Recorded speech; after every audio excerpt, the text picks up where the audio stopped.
Gadis cantik ini sedang menunggu pacarnya di pinggir jalan. Tiba-tiba, dia diculik oleh dua preman.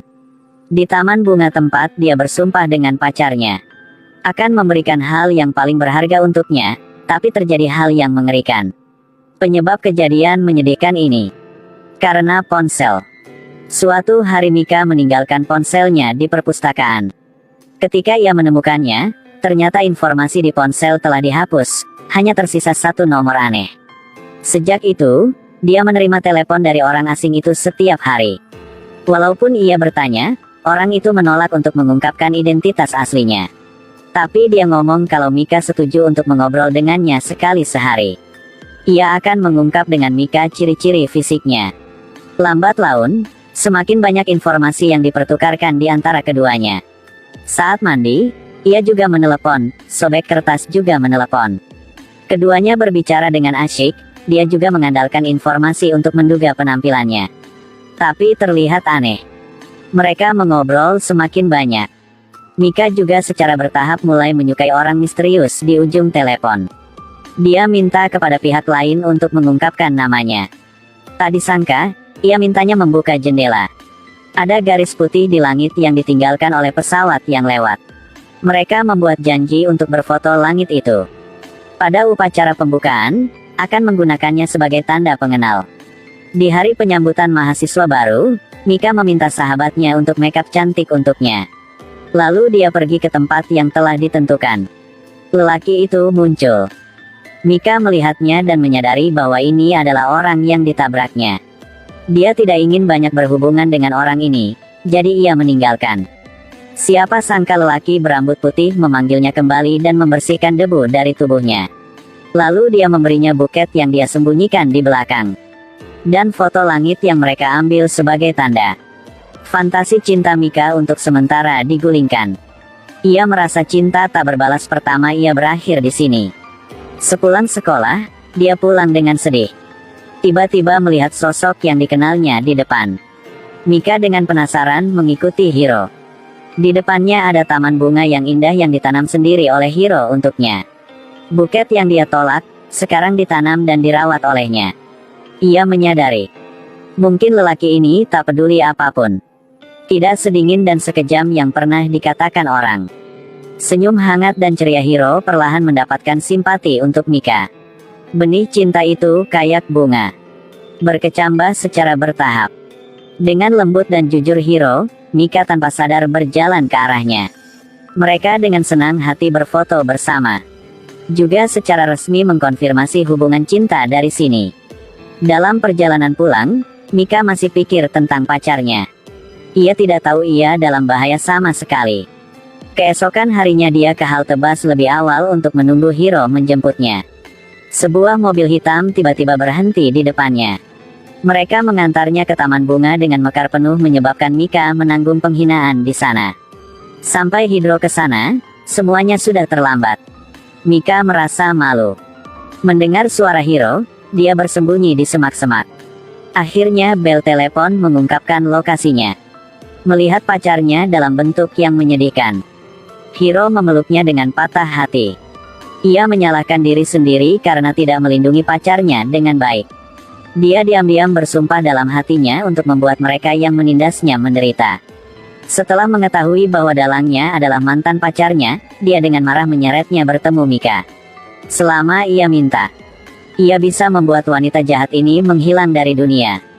Tapi seseorang yang baik seperti Mika tidak ingin dia melakukan kejahatan.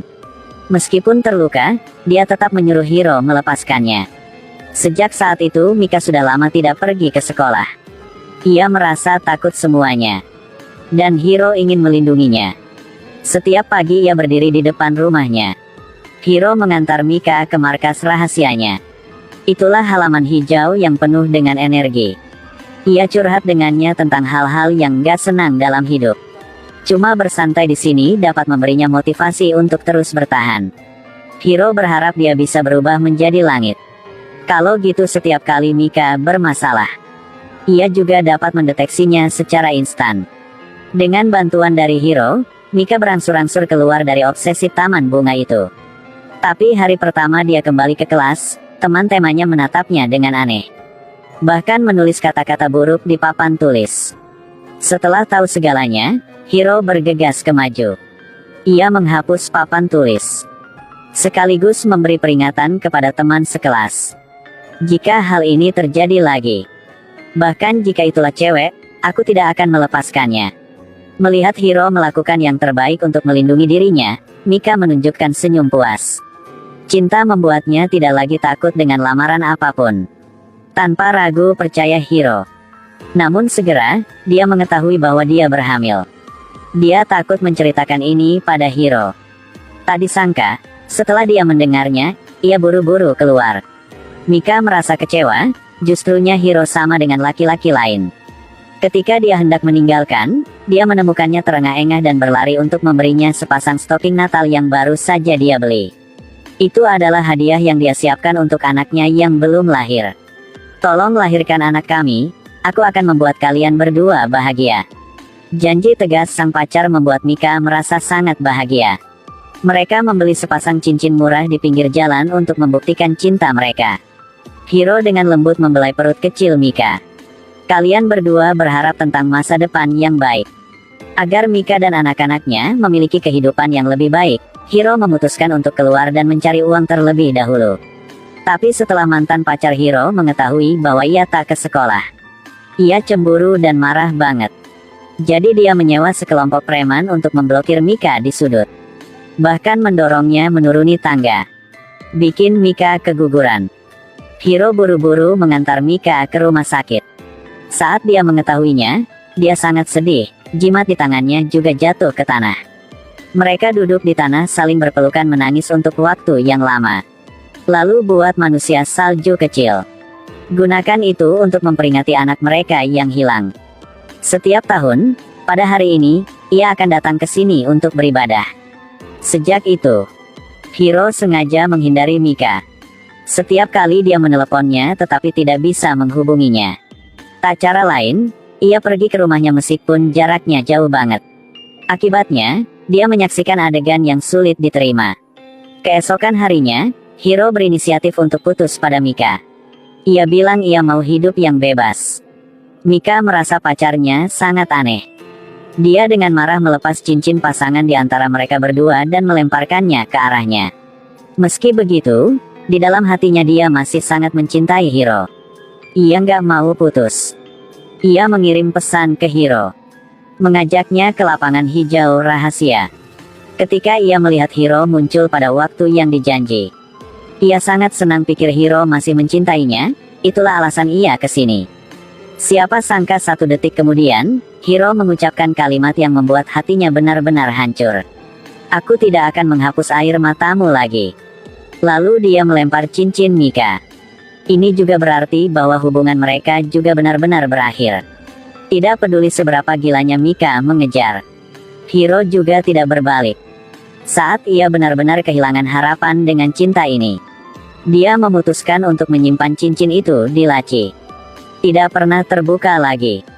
Pada musim dingin tahun itu, Mika datang ke tempat itu untuk mengingat anaknya yang hilang. Ia melihat sepasang sarung tangan di sebelah manusia salju. Dia segera tahu bahwa itu pasti ditinggalkan oleh Hiro. Jadi ia buru-buru mengejar. Tak disangka, itulah pacar baru ia sedang menunggunya. Yu adalah lelaki yang baik, lembut, hangat dan jujur. Ia seperti lautan luas. Peduli Mika tanpa syarat. Tapi dari awal sampai akhir dia tidak cara apapun menggantikan Hiro di hati Mika. Lelaki itu tidak perlu melakukan apapun. Cuma menggunakan wajahnya saja sudah bisa membuat Mika berdebar. Ia pernah melakukan segalanya untuknya. Sekarang ia memakai beanie yang sama sekali tidak cocok untuknya. Saat ini ia masih tahu. Topi ini adalah alasan mengapa kalian berdua putus. Masa lalu manis keduanya secara bertahap muncul di depan mata mereka. Mika langsung kemaju untuk menyapa ia. Meski sudah lama, dia masih belum melupakannya. Dia bertanya mengapa dia memutuskan untuk putus. Setelah mendengar itu, Hiro buru-buru kabur. Di tengah tebalnya salju, Mika mengejarnya. Berdiri di tengah belokan, tiba-tiba dia berhenti. Satu sisi adalah cinta pertama. Satu sisi adalah lelaki yang selalu mentolerir dirinya sendiri tanpa syarat. Siapa yang harus ia pilih pada akhirnya? Sejenak pikiran Mika masih berjalan menuju Yu. Dia memutuskan untuk melupakan masa lalu dan terus hidup sekarang. Bersama dengan Yu menghabiskan hari-hari yang damai dan bahagia.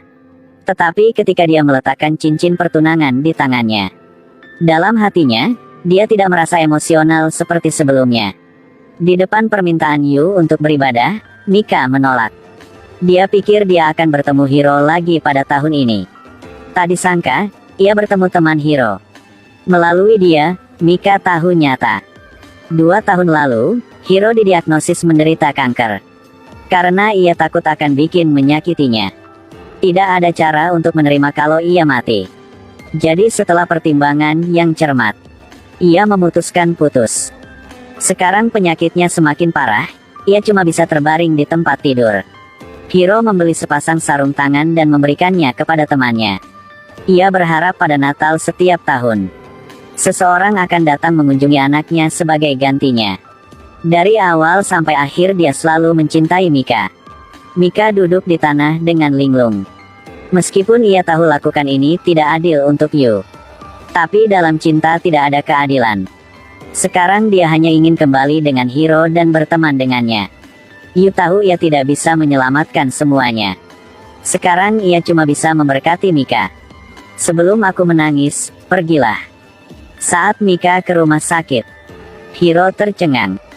Dia ingin mengucapkan kata-kata dingin untuk mengusirnya. Tapi cincin di tangannya telah membuktikan segalanya. Walaupun apa yang terjadi, Mika tidak akan meninggalkan. Ia hanya memiliki 3 bulan lagi tapi ia masih mencintainya. Tidak peduli seberapa jauh. Pada akhirnya, keduanya masih kembali bersama. Mika mengambil cincin yang dia simpan di masa lalu dan memakainya. Padahal tersisa 3 bulan lagi. Dia selalu samping Hiro. Tidak meninggalkan. Mungkin ia menyadari bahwa ia akan meninggalkan dunia ini. Jadi suatu hari, Hiro memberi kamera untuk Mika. Minta ia mencetak foto di dalamnya sebagai souvenir. Mika merasa bimbang. Tetapi karena tidak tega menolak permintaannya, jadi dia melakukannya. Setelah dia keluar dari studio foto, dia menerima telepon dari rumah sakit. Dia buru-buru ke rumah sakit, menjatuhkan foto di seluruh jalan. Di atasnya memiliki penampilannya sepanjang waktu. Mereka bertemu melalui layar ponsel. Mika, tolong tersenyum. Sampai momen terakhir. Hiro masih ingin melihat wajah bahagia dan ceria Mika. Setelah menyelesaikan keinginannya, dia juga perlahan menutup matanya. Air mata di sudut mata. Itu adalah perpisahan terakhirnya dengannya. Setelah kehilangan orang yang dia cintai, Mika pergi ke halaman rumput lagi. Meskipun mereka hanya mengenal dalam waktu singkat, tapi sepertinya akan bersama seumur hidup. Sekarang hanya ada satu yang tersisa di dunia. Jadi Mika merasa sangat sengsara. Dia memanjat pagar ingin melompat ke bawah, ingin bersama Hiro. Tiba-tiba 2 merpati putih terbang ke arahnya dan mendorongnya ke belakang. Tapi angin bertiup, membuat buku harian yang ditinggalkan Hiro sengaja membalik ke halaman yang Mika belum pernah lihat. Mungkin dia berubah menjadi langit. Masih diam-diam mengawasi dan melindungi gadis yang dicintainya. Film berakhir di sini.